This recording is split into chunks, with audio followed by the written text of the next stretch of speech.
साथियों, आज का उद्बोधन हमारे बीच श्री विपिन गर्ग जी का होगा, जो जैसे कहते हैं कि बहुत ही अच्छा ब्लेंड है।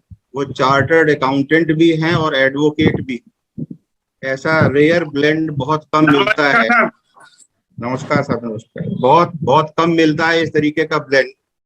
या तो जनरली लोग बाग चार्टर्ड अकाउंटेंट होते हैं या एडवोकेट होते हैं।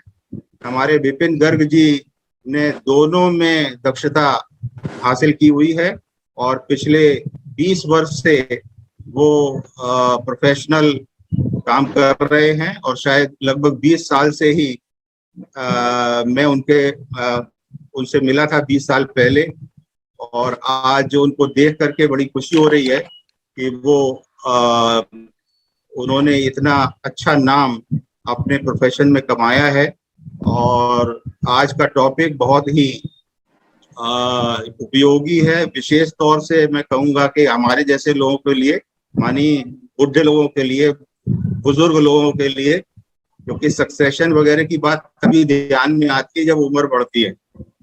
तो उससे उससे पहले तो आदमी कमाता है, इकट्ठा करता है, लेकिन सक्सेशन में जब देने की बात आती है तो वो थोड़ा जब हो जाता है 50 के ऊपर, 55 के ऊपर सोचता है। तो ये हम सब लोगों के लिए जानना बहुत जरूरी है कि किस तरह सक्सेशन में प्रॉपर्टी का बंटवारा होना चाहिए और विल करना कितना जरूरी है, विल में क्या क्या चीजें ध्यान रखनी चाहिए। ये सब बातें आज हमारे विपिन गर्ग जी हम लोगों को बताएंगे। और मैं अपने को बहुत भाग्यशाली समझता हूँ कि मैं उपस्थित हूँ आज उनका उद्बोधन सुनने के लिए। तो इन्हीं शब्दों के साथ मैं आदरणीय शर्मा जी को, अरविंद शर्मा जी को भी धन्यवाद देना चाहूंगा कि वो उनको लेकर के आए हैं, और उनसे विनती करूंगा कि वो अपना उद्बोधन शुरू करें। आदरणीय Vipin Garg ji. Thank you sir. Good evening everyone. शुरू करने से पहले एक बात मैं बताऊं, मैंने सीए किया 99 में। सबसे पहला केस जो मैंने डिपार्टमेंट में सबसे पहला केस प्रेजेंट किया वो सर के सामने प्रेजेंट किया। सर गाजियाबाद आए थे SCIT, और मैंने पहला केस कहीं कोई असेसमेंट में कुछ नहीं किया, कोई रिफंड, कोई ITR कुछ नहीं किया। सबसे पहला केस एक चैरिटेबल ट्रस्ट का केस था, वो सर के सामने प्रेजेंट किया। वहां से मेरी प्रोफेशनल करियर की शुरुआत हुई। तो मैं कई साल बाद जब सर से मिला तो मैंने उनको याद दिलाया कि साहब मेरा अपना प्रोफेशन आपके यहाँ से मेरी बॉनी हुई वहां से मैंने काम शुरू किया। और मैं देख रहा था अखिलेश भाई साहब शायद हैं हमारे साथ। सर मैं बताऊं आपको, जो लिटिगेशन, पर्टिकुलरली लिटिगेशन की जो बात है, उसकी शुरुआत मैंने कराई अखिलेश भाई साहब ने। मतलब जैसे बच्चे को उंगली पकड़ के चलना सिखाते हैं, ऐसे वो मुझको लेकर गए फर्स्ट टाइम ITAT में। और वो लिटिगेशन की शुरुआत उन्हीं से है मेरी। और PMLA और बेनामी की जो शुरुआत है वो अरुण भाई साहब से है, पता नहीं अभी है कि नहीं है। अखिलेश भाई साहब, हमारी जो लॉ फर्म है सर, उसमें सीनियर मोस्ट पार्टनर हैं अखिलेश भाई साहब। पार्टनर तो वो हमको मान लेते हैं, वरना वो हमसे बहुत सीनियर है, गुरु हैं। तो उन्होंने मुझे लिटिगेशन शुरू कराया। और अरुण जी भाई साहब ने इनकम टैक्स से बाहर निकल के PMLA बेनामी जो दूसरे लॉ हैं उनमें कहा कि आप स्टार्ट कर सकते हो। उन्होंने वो चीज शुरू कराई। तब मेरा हाथ खुला कि कोई भी लॉ किया जा सकता है। फिर हमने NCLT शुरू किया इस तरीके से। और अब अरविंद जी ने वो बिल्कुल ही बाहर निकाला कि नहीं, सक्सेशन की बात की जाए। तो विद दिस इंट्रोडक्शन सभी को बहुत बहुत नमस्कार। मैं अपनी बात शुरू करता हूं। आज का जो हमारा टॉपिक है सर की, वो है जो एक हिंदू की प्रॉपर्टी है, मतलब one who is Hindu. We are not talking of Muslim law, personal law of Hindus. तो जो एक हिंदू पर्सनल लॉ में हिंदू की जो प्रॉपर्टी है वो कैसे सक्सीड करती है उसके लीगल हेयर के पास, कैसे डिवॉल्व करती है उसके लीगल हेयर के पास, कैसे पहुंचती है, और उसमें हमको कैसे कुछ चीजों का ध्यान रखना चाहिए, ये आज का विषय है। अरविंद जी भाई साहब मुझे दिखते रहते हैं और मुझे ध्यान रहता है, जैसे ही मैं इंग्लिश बोलता हूँ तो कहते हैं रुक जाओ, और बिना कहे मुझे सुनाई देता है रुक जाओ, कोशिश करो हिंदी में बोलो। तो मैं कोशिश करता हूँ।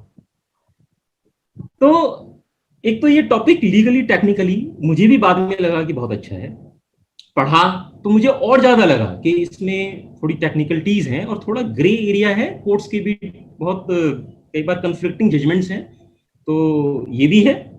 और तीसरी बात जो मुझे लगी सर कि ये सोशल कॉज भी है। मतलब सोसाइटी में, हमारी सोसाइटी में हमारी प्रॉपर्टी हमारे बच्चों के पास कैसे पहुंचेगी, या अगर हम किसी और को देना चाहते हैं तो कैसे पहुंचेगी, और उसमें कोई उसके बाद कोई लीगल, हम जानते हैं सोसाइटी में कोई कंफ्लिक्ट्स ना हो, कोई ब्रदर्स में कंफ्लिक्ट ना हो, ब्रदर सिस्टर्स में कंफ्लिक्ट ना हो, फैमिली में कोई कंफ्लिक्ट ना हो, और बड़ी स्मूथली ये जो प्रॉपर्टी का मेरे बाद आगे पहुंचना है। मैं अपना एग्जांपल ऐसे लेकर के चल रहा हूं जैसे कि मुझको कोई विल लिखनी है, या तो मैं अपनी प्रॉपर्टी के सक्सेशन की बात कर रहा हूं बीइंग अ हिंदू, तो मेरी प्रॉपर्टी मेरे लीगल हेयर्स के पास कैसे पहुंचेगी और उसमें कोई कंफ्लिक्ट नहीं होना चाहिए, ये हमको इंश्योर करना चाहिए। उस नाते ये एक बड़ा अच्छा सोशल कॉज है, अवेयरनेस कैंपेन होना चाहिए इसका, कि हमको ये इंश्योर करना ही चाहिए कि हमारे बाद जो हमारी संपत्ति है वो हमारे लीगल हेयर्स के पास ऐसे पहुंचे कि कोई लीगल कंफ्लिक्ट, कोई लीगल झगड़ा ना पड़े और उनका प्रेम भाव भी बना रहे फैमिली में, ये मुझको कहना है। तो ये एक सोशल कॉज है। अब अपनी बात शुरू करते हैं। सर, हमारी जो प्रॉपर्टी के सक्सेशन का मामला है, बात यही है कि मेरे बाद मेरे लीगल हेयर्स के पास प्रॉपर्टी कैसे और किस रेशो में पहुंचेगी, यही विषय है। इसमें दो बातें हमको समझनी है, साफ तौर पर समझनी है, और सारे डाउट बाहर करने हैं उसके।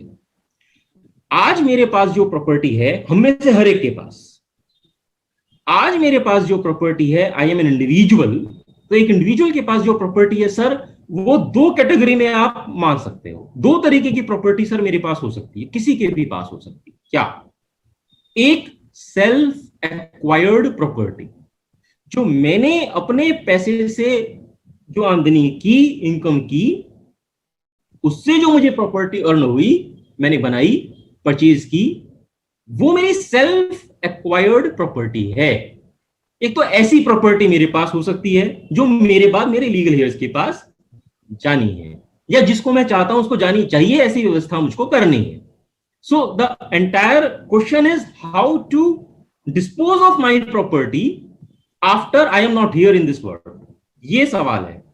तो एक कैटेगरी ऑफ प्रॉपर्टी मेरे पास है जो मेरी सेल्फ एक्वायर्ड प्रॉपर्टी है, उसका डिस्पोजल एक अलग तरीके से होना है।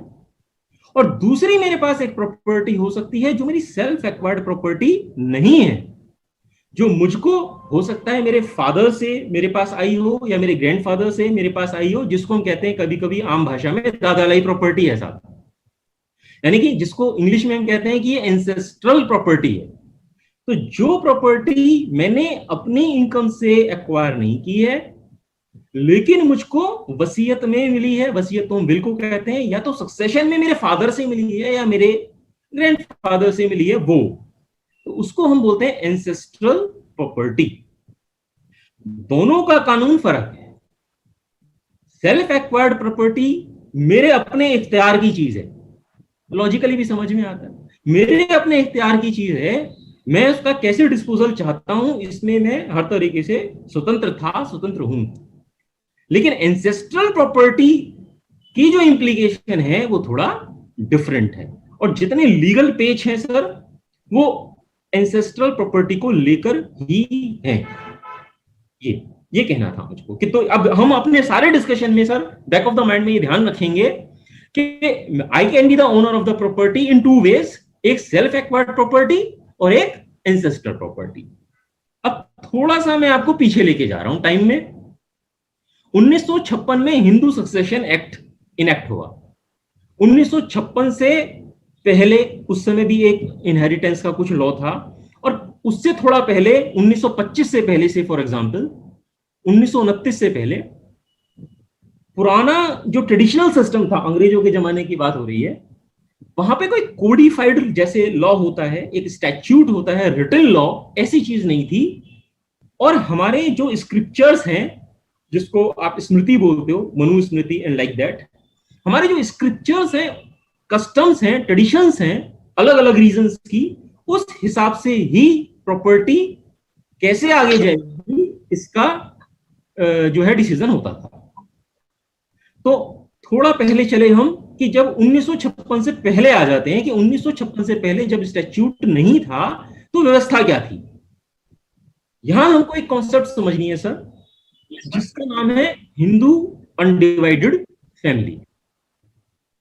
हिंदू अनडिवाइडेड फैमिली ये कोई लीगल टर्म नहीं है एज सच, ये एक ट्रेडिशन से, कस्टम से आई हुई टर्म है, जिसको आज भी हम लोग जब आपस में बात करते हैं तो ये बात होती है कि आप ज्वाइंट फैमिली में रहते हो कि न्यूक्लियर फैमिली में रहते हो, ये वैसी बात है। तो पुराना जो सिस्टम है वो सर ये था कि in case of a Hindu it was always a Hindu undivided family headed by the father. तो फादर जो है वो फैमिली के हेड होते थे और ये हिंदू अनडिवाइडेड फैमिली का एक कॉन्सेप्ट था, आज भी है। 1956 से पहले कानूनी व्यवस्था क्या थी बाय ट्रेडिशन, कि जो भी सर प्रॉपर्टी होती थी जिसे एंसेस्ट्रल प्रॉपर्टी कह रहे हैं सर हम, तब भी ये था कि एक एंसेस्ट्रल प्रॉपर्टी कोई चीज होती है और एक सेल्फ एक्वायर्ड प्रॉपर्टी कोई चीज होती है। 1956 से पहले की बात कर रहा हूं। जो सेल्फ एक्वायर्ड प्रॉपर्टी होती है उसके सक्सेशन की बात है कि वो जिसकी सेल्फ एक्वायर्ड प्रॉपर्टी है उसके बाद उसके बच्चों के पास चली जाएगी, मोटी मोटी बात कह रहा हूं सर। लेकिन जो एंसेस्ट्रल प्रॉपर्टी होती थी, एंसेस्ट्रल प्रॉपर्टी के मायने क्या है सर, जो प्रॉपर्टी उस इंडिविजुअल को या तो अपने फादर से मिली या ग्रैंडफादर से मिली या ग्रेट ग्रैंडफादर से मिली, उस प्रॉपर्टी को हम कहते थे एंसेस्ट्रल प्रॉपर्टी। जो प्रॉपर्टी उसकी सेल्फ एक्वायर्ड प्रॉपर्टी उससे हटकर, उसकी व्यवस्था ये थी कि so far as ancestral property is concerned, वो किसी की इंडिविजुअल धरोहर नहीं थी, किसी की इंडिविजुअल ओनरशिप नहीं थी। और ये कॉन्सेप्ट था कि वो प्रॉपर्टी, एंसेस्ट्रल प्रॉपर्टी जो इंडिविजुअल को फादर से मिली, कि ग्रेट ग्रैंडफादर से मिली, कि ग्रैंडफादर से मिली, ऐसी प्रॉपर्टी का ओनर फैमिली है, कोई इंडिविजुअल नहीं है। ऐसी प्रॉपर्टी का ओनर जो हिंदू अनडिवाइडेड फैमिली है वो है। Hindu undivided family means father, उसके बाद सन, उनकी वाइफ, फादर यानी कि फादर की वाइफ आपकी मदर हो गई, तो एक इंडिविजुअल, ऐसे कहते हैं, एक इंडिविजुअल, उसकी वाइफ, उस इंडिविजुअल के सन्स, सन्स की वाइफ्स और अनमैरिड डॉटर्स। ये एक हिंदू अनडिवाइडेड फैमिली का कॉन्सेप्ट 1956 से पहले, यही कॉन्सेप्ट। इसी कॉन्सेप्ट में यह था कि ये जो एंसेस्ट्रल प्रॉपर्टी है इसकी ओनरशिप किसके पास है, हिंदू अनडिवाइडेड फैमिली के पास है, वो उसकी ओनर है, तो कोई इंडिविजुअल ओनर नहीं है। हिंदू अनडिवाइडेड फैमिली के मेंबर कौन थे, सन, सॉरी फादर, फादर्स उनकी वाइफ हो गई, son, son's wife and unmarried daughters, ये फैमिली हो गई सर। एक कॉन्सेप्ट और था इसी में, अब थोड़ा टेक्निकल हो रहा हूं सर मैं।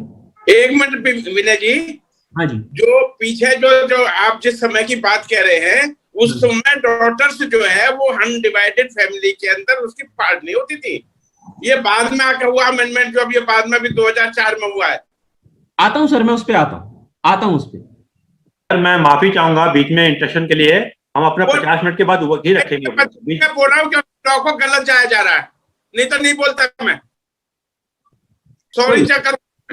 नहीं, that's fine, वो परफेक्टली ओके। वापस लौटता हूं। तो एचयूएफ के कॉन्सेप्ट में मेन मुझको क्या बात कहनी थी, ओनरशिप के बारे में ये कहना था कि ओनरशिप एचयूएफ को बिलोंग करती थी। और एक कॉन्सेप्ट और हम डिस्कस कर रहे थे, एक तो एचयूएफ का कॉन्सेप्ट था और एक कॉन्सेप्ट और आया था जिसको हम कहते हैं इंग्लिश में हिंदू कोपासनेरी। हिंदू कोपासनेरी वो ये था सर कि हिंदू कोपासनेरी हिंदू अनडिवाइडेड फैमिली का ही एक छोटी ब्रांच थी। छोटी ब्रांच ऐसी थी कि उसमें फादर, उसमें मेंबर कौन होगा पासनेरी को, हिंदू कोपासनेरी में the head that is father, जिसको मैं बोल रहा हूं इंडिविजुअल, उनके सन और उनके सन्स, यानी कि फादर, बेटे, पोते और उनके लड़के 3 डिग्री तक जाते थे। तो वो यानी कि मेल मेंबर्स, वो बन जाती थी हिंदू कोपासनेरी। ये 2 कॉन्सेप्ट थे, हिंदू अनडिवाइडेड फैमिली और within Hindu undivided family there was a concept of Hindu coparcenary. तो टू बी प्रिसाइज, ये जो एंसेस्ट्रल प्रॉपर्टी थी ये इस हिंदू कोपासनरी की प्रॉपर्टी थी, हिंदू कोपासनरी की प्रॉपर्टी थी।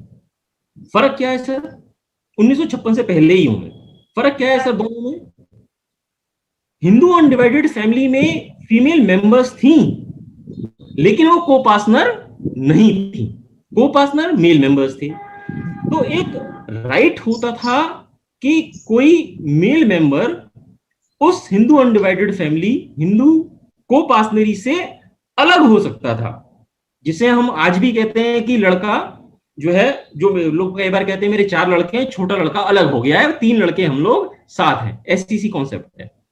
तो एक राइट था मेल मेंबर के पास में कि वो ये कह सके कि मैं अलग रहना चाहता हूं, मैं ज्वाइंट फैमिली में नहीं रहना चाहता हूं, और ये जो हिंदू कोपासनरी की प्रॉपर्टी है जिसमें एंसेस्ट्रल प्रॉपर्टी है, इसका पार्टीशन किया जाए। ये जो पार्टीशन डिमांड करने का कॉन्सेप्ट था, राइट था, ये फीमेल मेंबर के पास नहीं था, डॉटर के पास भी नहीं था, वाइफ के पास भी नहीं था, सन्स वाइफ जो बहुएं हैं उनके पास भी नहीं था, ये मेल मेंबर्स के पास था। ये एक सोशल सिस्टम है, रहा है हमारे यहाँ और आज भी देखा जाता है। आज भी ये बात देखी जाती है कि जब ये बात होती है कि बेटा जो है शादी के बाद अलग होना चाहता है फैमिली से, तो नॉर्मली हम ये देखते हैं कि वो लड़का ही डिसीजन लेता है कि होना है कि नहीं होना है। तो 56 से पहले से ये व्यवस्था ट्रेडिशन में थी कि अगर हिंदू कोपासनरी का लीगली पार्टीशन किसी को डिमांड करना है तो वो फीमेल मेंबर नहीं कर सकती थी, वो मेल मेंबर ही कर सकता था, जिसको हम कोपासनर कह रहे हैं। तो इससे हमने क्या समझा सर? एक कॉन्सेप्ट था हिंदू अनडिवाइडेड फैमिली का और एक कॉन्सेप्ट था हिंदू कोपासनरी का। पार्टीशन का अधिकार कोपासनरी को था, फीमेल मेंबर्स को नहीं था, जो तो कि कोपासनर नहीं थी, कोपासनर मेल मेंबर ही थे। मेल मेंबर को ही पार्टीशन का अधिकार था डिमांड करने का, फीमेल्स को नहीं था। ये 2 बातें साफ हो गई सर। ये कॉन्सेप्ट जरूरी है सक्सेशन एक्ट पे आने से पहले।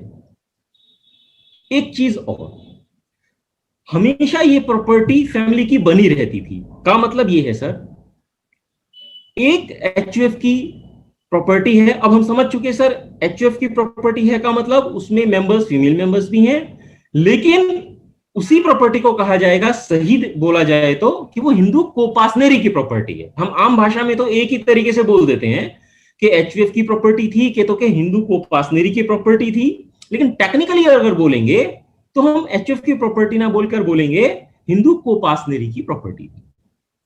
अब हिंदू कोपासनरी का कोई मेंबर से the head of the family father की डेथ हो जाती है, एंसेस्ट्रल प्रॉपर्टी की बात कर रहा हूं सर, 1956 से पहले पे खड़ा हूं, फादर की डेथ हो जाती है। तो डेथ के बाद जो फादर की सेल्फ एक्वायर्ड प्रॉपर्टी थी वो तो सक्सेशन का एक सब्जेक्ट था, जैसे भी होता था, लेकिन जो कोपासनरी की प्रॉपर्टी थी, यानी कि एंसेस्ट्रल प्रॉपर्टी थी, जो फैमिली को बिलोंग करती थी बाय द ट्रेडिशनल कस्टम्स, वो कभी भी उसके अपने सक्सेसर्स के पास ट्रांसफर नहीं होती थी, वो कहीं ट्रांसफर नहीं होती थी, वो फैमिली की ही प्रॉपर्टी रहती थी। होता केवल इतना था कि फादर की डेथ के बाद फादर उस कोपासनरी से आउट हो गए, बिकॉज उनकी तो डेथ हो गई, जो ब्रदर्स रह गए या ग्रैंडसन्स थे उनके, वो रह गए, जो कोपासनरी का पहले से हिस्सा थे, वो प्रॉपर्टी उसी कोपासनरी की रह गई, किसी के पास नहीं गई, फैमिली के पास ही रह गई। सिर्फ ये हो गया कि कोपासनरी में 5 मेंबर थे,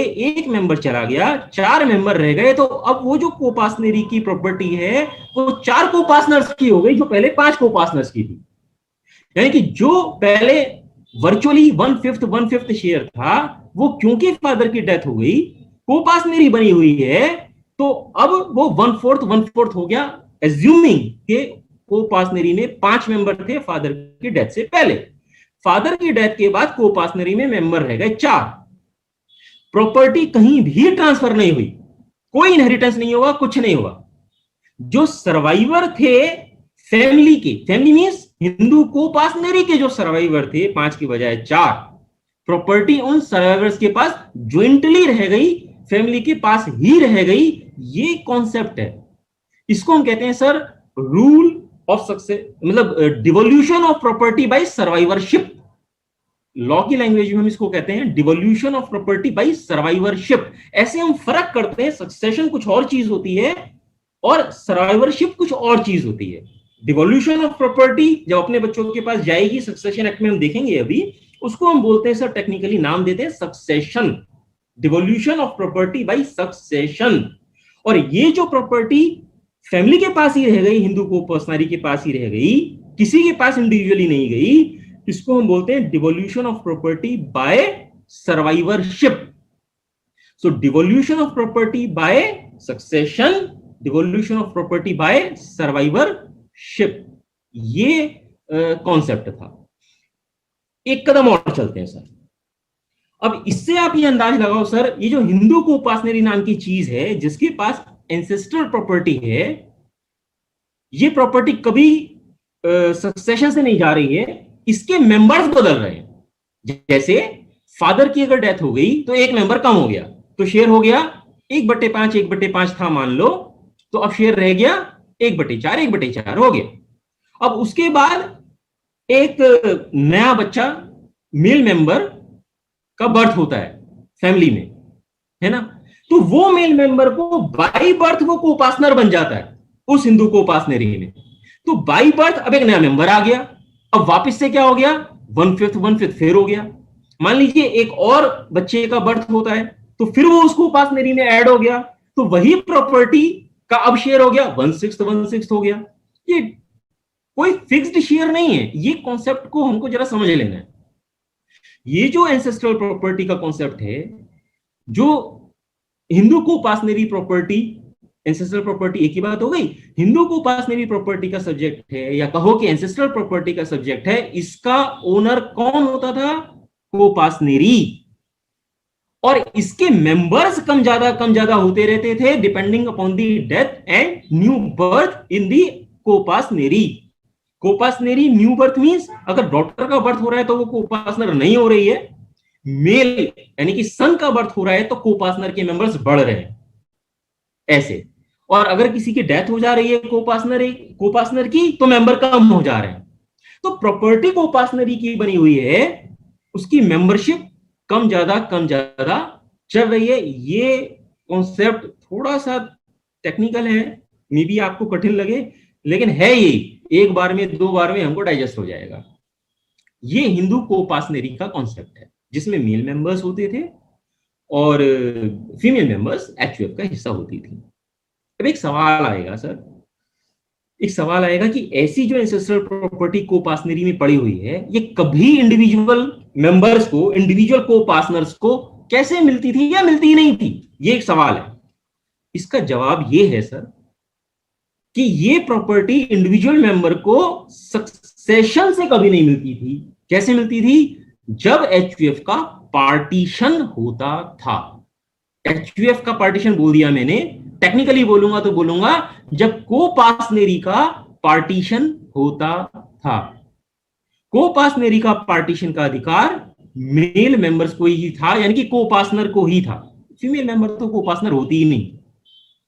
कोपासनर को यह अधिकार था कि वो प्रॉपर्टी के पार्टीशन की डिमांड रख दे, और अगर वो पार्टीशन होता है तो पार्टीशन एक बार जब हो गया कोपासनरी का, तो उस दिन वो एचयूएफ, वो कोपासनरी अब डिवाइड हो गई, डिवीजन हो गया, पार्टीशन हो गया, और जिसका जो शेयर बनता था कोपासनर्स का, वो उसको अकॉर्डिंगली कोपासनर्स का शेयर उसको मिलेगा। और अब उसका एक मैकेनिज्म है, वो समय मिलेगा तो डिस्कस करेंगे, लेकिन अभी हमको कॉन्सेप्ट समझना है कि कोपासनरी की जो ये कंबाइंड प्रॉपर्टी थी, सवाल ये था कि क्या कभी इंडिविजुअल कोपासनर के पास जाती थी? The answer is yes. लेकिन कब जाती थी? जब पार्टीशन होता था। समझना यह है कि ये सक्सेशन का सब्जेक्ट नहीं है, ये पार्टीशन ऑफ एचयूएफ, या तो कहो पार्टीशन ऑफ कोपासनरी का ही सब्जेक्ट है, जिसका अधिकार मेल मेंबर्स को था। ये कॉन्सेप्ट है सर। अब आता हूं सर 1956 पर, अब आता हूं मैं 1956 पर। तो ये सिस्टम चला आ रहा था सर 1956, यानी कि ये सिस्टम हमारी आजादी मिलने से पहले से चला आ रहा था। तो जब हम लोग आजाद हुए और हमारा कॉन्स्टिट्यूशन अडॉप्ट हो गया, तो कॉन्स्टिट्यूशन में ये रखा गया कि इक्वल राइट्स होने चाहिए, और सेक्स जेंडर के आधार पर मेल है कि फीमेल है, इसके आधार पर कोई भी डिस्क्रिमिनेशन नहीं हो सकता। ये एक concept, fundamental concept constitution of India में रखी गई कि जेंडर के आधार पर कोई डिस्क्रिमिनेशन लॉ में नहीं हो सकता। ये इसकी नींव है सर। तो जब ये हुआ तो मंथन हुआ कि ये जो हिंदू लॉ है, जहां पर ये मेल फीमेल का एक डिफरेंशिएशन है, फीमेल्स जो है वो कोपासनरी के मेंबर नहीं होती हैं, मेल्स होते हैं, और मेल्स को ही प्रॉपर्टी के पार्टीशन का कोई अधिकार होता है और फीमेल्स को नहीं होता है, यही व्यवस्था थी। तो तब ये 1956 का इस तरह से प्रीएम्बल सेट होता है कि 1956 का जो सक्सेशन का एक्ट है वो क्यों आया। सर मैं आपके साथ शेयर करूं, मैंने थोड़ा कोशिश किया हिस्ट्री में जाने की लेजिस्लेटिव। तो ओरिजिनल प्रपोजल ये था 1956 में ही कि ये जो कॉन्सेप्ट है ना कोपासनरी का, जिसमें मेल मेंबर्स बाय बर्थ कोपासनर बन जाते हैं, फीमेल मेंबर्स यानी कि डॉटर्स नहीं बनती, कोपासनर नहीं बनती, और जब डिवीजन होता है, पार्टीशन होता है, तो उसमें राइट केवल मेल मेंबर्स का होता है पार्टीशन का। ये सारी जो कॉन्सेप्ट थी, ये बात रखी गई as going towards a progressive law कि सर ये ट्रेडिशनल कॉन्सेप्ट है, ये जाना चाहिए, ये कोई बात नहीं हुई, ये राइट ऑफ इक्वलिटी के साथ मेल नहीं खाता और ये जाना चाहिए। तो original proposal in 1956 itself was that this law of co-partnery should be scrapped। ये co-partnery का सिस्टम, HUF का सिस्टम उड़ा देना चाहिए, ये होना ही नहीं चाहिए, ऐसी एक बात रखी गई। लेकिन जैसा हम लोग सब समझते हैं कि कोई चीज ट्रेडिशन से बहुत लंबे समय से चली आती हो, और पार्लियामेंट में आखिर तो मेल मेंबर्स ही ज्यादा रहे होंगे, अब तो थोड़े फीमेल मेंबर्स भी होने लगे काफी, लेकिन उस समय की बात, तो ये थोड़ा शायद क्लैश ऑफ इंटरेस्ट भी रहा होगा। तो जो भी रहा, तो जो ओरिजिनल प्रपोजल था उसको फिर कॉम्प्रोमाइज करना पड़ा। ये जो हिंदू कोपासनरी को अबॉलिश कर दिया जाए, एब्रोगेट कर दिया जाए, ये जो बात चली थी, ये सिरे नहीं चढ़ी और स्टैट्यूट में नहीं आई, ये नहीं माना गया, पार्लियामेंट में ये पास नहीं हो पाया। तो उसका एक डिफरेंट वर्जन आया जो 1956 का कानून है, जिसके बारे में अब बताऊंगा मैं आपको। इतना बैकग्राउंड सेट करने के बाद अब 1956 के हिंदू सक्सेशन एक्ट ने क्या किया, चेंज क्या किया लॉ में, वो कह रहा हूं सर। मैंने सर आपके साथ शेयर किया कि एंसेस्ट्रल प्रॉपर्टी का मतलब क्या है, जो फादर से मिली, कि तो ग्रैंडफादर से मिली या ग्रेट ग्रैंडफादर से मिली, 3 डिग्री तक जाते हैं हम, तो उसको हम कह रहे थे वो एंसेस्ट्रल प्रॉपर्टी होती है। तो ऑब्वियसली सर मेरे फादर की सेल्फ एक्वायर्ड प्रॉपर्टी थी, मान लीजिए 1956 से पहले मेरे फादर की सेल्फ एक्वायर्ड प्रॉपर्टी थी, और उनकी डेथ हो गई और वो भाइयों में बट गई और मुझको भी एक हिस्सा मिल गया। अब क्योंकि वो प्रॉपर्टी मेरे हाथ में मेरे फादर से आई है, मेरी सेल्फ एक्वायर्ड प्रॉपर्टी नहीं थी, मेरे फादर की सेल्फ एक्वायर्ड प्रॉपर्टी थी, मेरी सेल्फ एक्वायर्ड प्रॉपर्टी नहीं थी, मुझे तो फादर से मिली थी। तो बाय ट्रेडिशनल लॉ उसको मुझे कहना पड़ेगा कि वो एंसेस्ट्रल प्रॉपर्टी है मेरे हाथ में, और जब मेरे हाथ में एंसेस्ट्रल प्रॉपर्टी हो गई तो again the concept of coparcenary will come in, फिर से कोपासनरी का सिस्टम शुरू हो जाएगा। ये अब इसको तोड़ना था, यहां ब्रेक मारा उन्होंने। ब्रेक मारा मींस इस प्रथा को, इस प्रचलन को, इस लॉ को, इस कस्टमरी लॉ को खत्म किया 1956 के लॉ ने। उन्होंने क्या कहा, उन्होंने ये कहा कि 1956 का लॉ आने के बाद अब जब किसी मेल हिंदू की डेथ होगी तो अगेन उस मेल हिंदू के हाथ में 2 तरीके की प्रॉपर्टी होगी, एक सेल्फ एक्वायर्ड प्रॉपर्टी होगी और एक एंसेस्ट्रल प्रॉपर्टी होगी।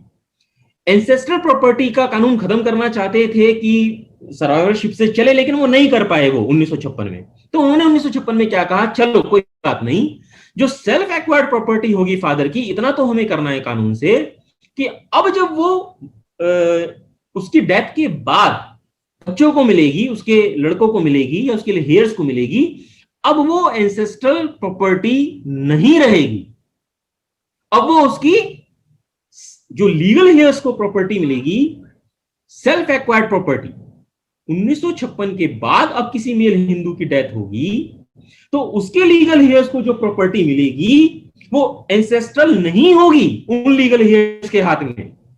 पहले क्या था, जब भी प्रॉपर्टी फादर से मिल रही थी, ग्रैंडफादर से मिल रही थी, तो वो एंसेस्टर कहला रही थी। अब उन्होंने कह दिया 1956 के बाद जो डिमाइस होगी और जिसकी डिमाइस हुई है डिसीज्ड इंडिविजुअल, उसकी जो सेल्फ एक्वायर्ड प्रॉपर्टी होगी वो जब लीगल हेयर्स के पास जाएगी तो लीगल हेयर्स के हाथ में वो एंसेस्ट्रल प्रॉपर्टी नहीं होगी, वो उनकी सेपरेट इंडिविजुअल प्रॉपर्टी होगी। ये एक बड़ा चेंज 1956 के कानून ने लाया। लीगल हेयर्स कानून ने शेड्यूल बना दिया।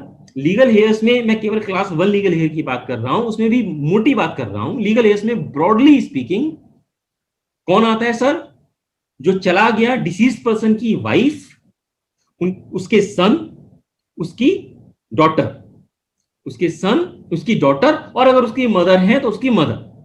सो मदर, वाइफ, डॉटर, सन, ये मोटा मोटा कह रहा हूं मैं आपको। अभी इतना ही कर लेते हैं क्योंकि उसमें बहुत सारे क्लासेस हैं लीगल हेयर्स के।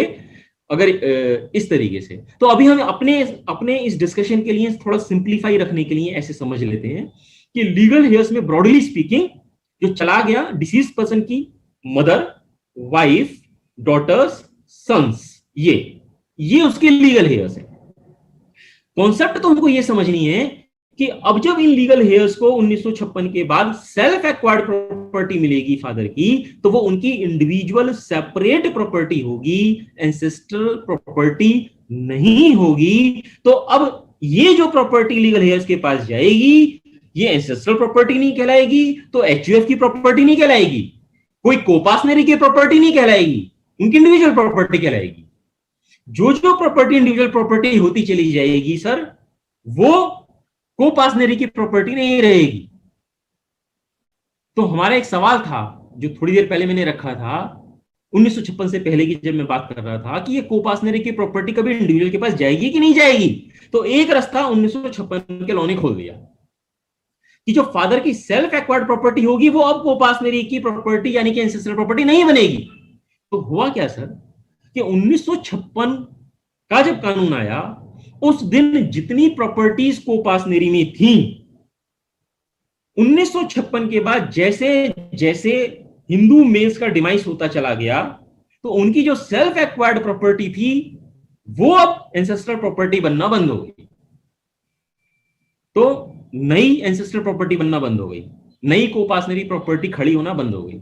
एक दूसरी बात, जितना जब कोपासनरी का डिवीजन होता चला गया, पार्टीशन होता चला गया, तो वो जो पार्टीशन होता चला गया तो वो प्रॉपर्टी इंडिविजुअल कोपासनर की सेपरेट प्रॉपर्टी बनती चली गई, सब्जेक्ट टू क्वेश्चन मार्क जो मैं डिस्कस करूंगा। वो इंडिविजुअल कोपासनर्स की सेपरेट प्रॉपर्टी बनती चली गई। कॉन्सेप्ट हमने क्या समझना है इससे कि 1956 के कानून ने क्या किया, सेल्फ एक्वायर्ड प्रॉपर्टी के लिए ये कह दिया कि वो लीगल हेयर्स के हाथ में एज इंडिविजुअल जाएगी। वो कोपासनर्स बचे हुए जो सर्वाइवर्स हैं, कोपासनर्स हैं, मेंबर्स हैं, उनकी प्रॉपर्टी अब वो नहीं रहेगी। वो कहां जाएगी? जो सेल्फ एक्वायर्ड प्रॉपर्टी है वो अब एंसेस्ट्रल प्रॉपर्टी नहीं बनेगी, वो इंडिविजुअल के हाथ में उनकी इंडिविजुअल प्रॉपर्टी होगी। ये बात साफ हो गई। नाउ अगेन सर, जो डिसीज्ड था उसकी इंडिविजुअल प्रॉपर्टी के बारे में कानून साफ कर दिया। सेक्शन 8 है हिंदू सक्सेशन एक्ट का। हमारे साथ कुछ वकील लोग भी हैं और सीए लोग भी हैं, तो उनको तो सेक्शन बताया ही जा सकता है। सेक्शन 8 है हिंदू सक्सेशन एक्ट, HSA बोल देते हैं हम शॉर्ट में। तो उसके हिसाब से वो एंसेस्ट्रल प्रॉपर्टी का कैरेक्टर खत्म हो गया। लेकिन जो डिसीज्ड है 1956 के बाद जो डिसीज्ड है उसके पास सेल्फ एक्वायर्ड प्रॉपर्टी थी, उसकी बात तुमने कर ली, लेकिन वो किसी कोपासनरी प्रॉपर्टी में कोपासनर होने के नाते उसका उस कोपासनरी प्रॉपर्टी में शेयर भी तो हो सकता है। जब 1956 के बाद, मैं रिपीट कर रहा हूं, कोई हिंदू मेल की डेथ हो रही है, डिमाइस हो रही है, तो उसकी डेथ के दिन उसके पास सेल्फ एक्वायर्ड प्रॉपर्टी हो सकती है, जो कैसे आई जाएगी लीगल हेयर्स के पास, वो हमने डिस्कस किया, वो सेक्शन 8 है।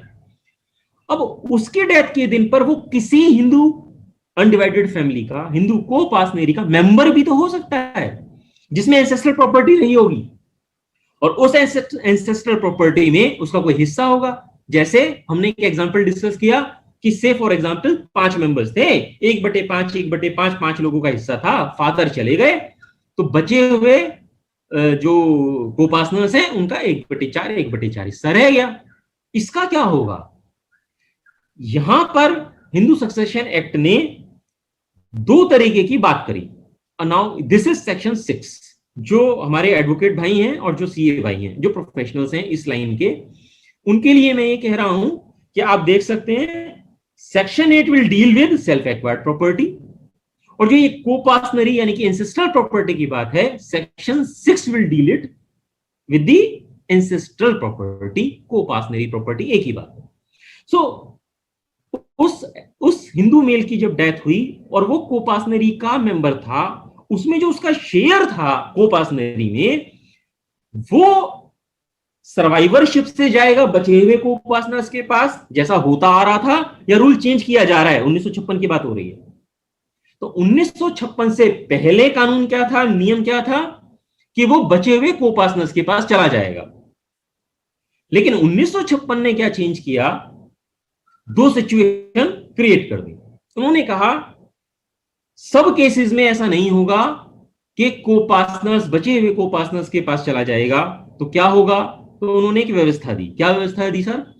उन्होंने कहा अगर उस डिसीज्ड हिंदू मेल के लीगल हेयर्स में, लीगल हेयर्स कौन होते हैं? Mother, wife, daughters, sons, broadly class 1 legal heir बोलते हैं मैंने। जो क्लास 1 लीगल हेयर्स हैं, अगर उसमें कोई फीमेल मेंबर नहीं है, अगर उसमें कोई फीमेल मेंबर नहीं है, यानी कि मदर नहीं है, वाइफ नहीं है, डॉटर नहीं है, केवल मेल मेंबर्स हैं, लीगल हेयर्स में केवल मेल मेंबर्स हैं, तो प्रॉपर्टी जैसे पहले होता था 1956 से पहले वैसा ही होगा। वो प्रॉपर्टी को-पासनेरी में ही रह जाएगी और डिवाइड नहीं होगी। ये व्यवस्था दी किसने? 1956 के लॉ ने यही व्यवस्था दी। दूसरी व्यवस्था क्या दी? दूसरी प्रोविजन ये किया, अगर लीगल हेयर्स में फीमेल मेंबर्स हैं, क्लास 1 लीगल हेयर्स में फीमेल मेंबर्स हैं, फीमेल मेंबर्स का मतलब मदर हैं या उनकी विडो हैं या उनकी डॉटर्स हैं, फीमेल मेंबर्स हैं, डॉटर्स में है मेरी डॉटर शामिल है सर, डॉटर्स है। अगर ऐसा है तो फिर जो उसका हिस्सा था एंसेस्ट्रल प्रॉपर्टी में, को-पासनरी प्रॉपर्टी में, वो बचे हुए को-पासनर्स के पास सर्वाइवरशिप से नहीं जाएगा। उसका हिस्सा उसके लीगल हेयर्स के पास जाएगा इक्वल प्रोपोर्शन में। क्लास 1 लीगल हेयर्स हैं, अगर 4 हैं तो 1/4 1/4 उसका हिस्सा, से उसका हिस्सा 1/5 था तो 1/5 के 4 हिस्से कर लो और उनके लीगल हेयर्स के पास जाएगा। थोड़ा कॉम्प्लिकेटेड है पर है, तो अब मैं क्या करूं, ऐसा ही है। ये लीगल प्रोविजन है, सक्सेशन एक्ट 1956 ने ये किया। आई रिपीट, क्या किया? जो एंसेस्ट्रल प्रॉपर्टी है, को-पासनरी प्रॉपर्टी है, अगर उसके लीगल हेयर्स में कोई फीमेल मेंबर नहीं है तो पुराना कानून चलेगा, यानी कि वो बचे हुए सर्वाइवर्स के पास, यानी कि को-पासनरी की प्रॉपर्टी रह जाएगी। जो सर्वाइवर हैं को-पासनर्स, उनका शेयर बढ़ जाएगा। लेकिन अगर फीमेल मेंबर हैं तो उसका जो हिस्सा है वो बचे हुए को-पासनर्स को नहीं मिलेगा, वो जो उसके लीगल हेयर्स हैं उनमें बटेगा। ये प्रोविजन आया 1956 में। सर एक बारीक बात है, अब बारीक बात है मुझे करनी तो पड़ेगी वरना छूट जाएगी, थोड़ी कठिन लगेगी आपको लेकिन करनी तो पड़ेगी मुझको। तो ये है सर, बारीक बात ये है कि को-पास 1956 के बाद भी इंडिविजुअल प्रॉपर्टी की बात हमने कर ली, को-पासनरी प्रॉपर्टी के शेयर में कैसे डिवॉल्व होगा? अगर केवल मेल मेंबर्स हैं तो कुछ नहीं होगा, पुराना कानून चलेगा, ये बात भी हमने कर ली, यानी कि वो प्रॉपर्टी को-पासनरी की बनी रहेगी। एक बात हमने करी कि अगर लीगल हेयर्स में फीमेल मेंबर हैं तो उसका हिस्सा फिर लीगल हेयर्स को जाएगा, बचे हुए को-पार्टनर्स को नहीं मिलेगा। लेकिन ये केवल शेयर आइडेंटिफाई करने की बात है, को-पार्टनरी का पार्टीशन नहीं हो रहा है। इससे को-पार्टनरी चलती रहेगी, बाकी को-पार्टनर्स बने रहेंगे, सिर्फ इसका डिसीज्ड का जो हिस्सा था वो उसके लीगल हेयर्स को मिलेगा जब भी उस को-पार्टनरी का डिवीजन होगा तब। ये थोड़ी जो है टिड़की है। मैं दोबारा बोलता हूं, जहां उस डिसीज के पास जो शेयर था को-पार्टनरी में, एग्जाम्पल वही रखते हैं, उसका 1/5 हिस्सा था को-पार्टनरी में, अब उसकी डेथ हो गई, तो सवाल है उसके 1/5 हिस्से का क्या होगा। उसका 1/5 हिस्सा अगर कोई उसके लीगल हेयर्स में फीमेल मेंबर नहीं है तो कुछ नहीं होगा, पुराना कानून चलेगा, बचे हुए को-पार्टनर्स रह जाएंगे और उनका शेयर 1/4 रह गया। सिंपल, जो था वही है। लेकिन अगर फीमेल मेंबर है तो उसका 1/5 हिस्सा अपने लीगल हेयर्स के पास जाएगा, ना कि बचे हुए को-पार्टनर्स के पास। ये व्यवस्था क्या है? ये व्यवस्था सिर्फ इतनी सी है कि ये तय हो गया, ये तय पाया गया कि उसका जो 1/5 हिस्सा है वो किसको मिलेगा, मिला नहीं है।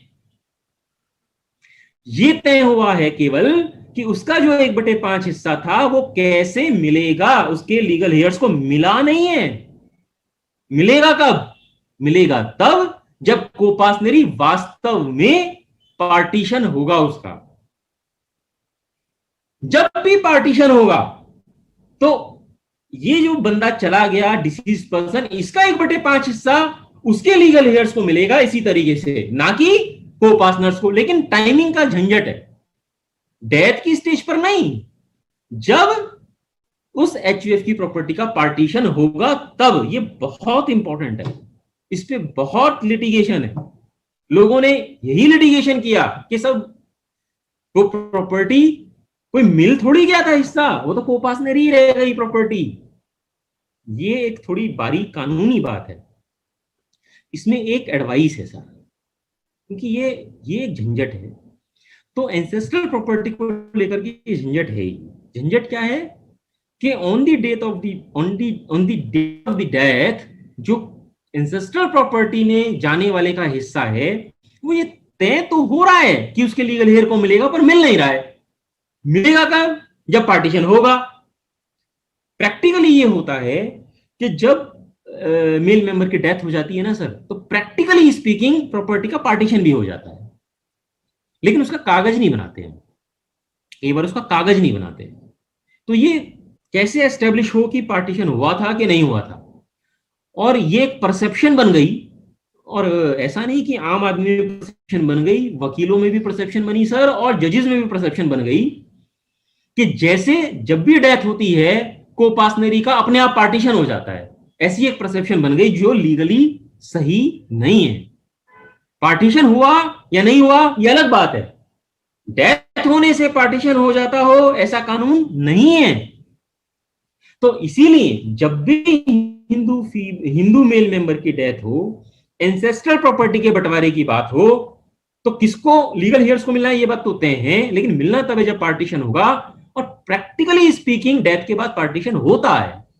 तो हमको चाहिए ये कि डेथ के बाद जब वास्तव में पार्टीशन होता ही है तो उसका कागज बना लिया जाए, उसका एक फैमिली सेटलमेंट एग्रीमेंट बना लिया जाए, उसकी या तो कहो कि पार्टीशन डीड बना ली जाए, तब वो ये एविडेंस बनेगी कि हां पार्टीशन हुआ था। और अगर पार्टीशन हुआ था फिर ठीक हो जाएगा। फिर जो इसका 1/5 हिस्सा था वो बचे हुए को-पार्टनर्स को नहीं मिलने वाला है। वो किसको मिलने वाला है? वो उसके लीगल हेयर्स को मिलने वाला है। ये एक बात है, और ये तो ध्यान रखने की बात है कि एंसेस्ट्रल प्रॉपर्टी को लेकर के अगर किसी मेल हिंदू की डेथ होती है तो उसका को चाहिए कि तभी, यानी कि तभी का मतलब नियर टू हिज डेथ, जब भी पॉसिबल हो, प्रैक्टिकल हो, एक फैमिली सेटलमेंट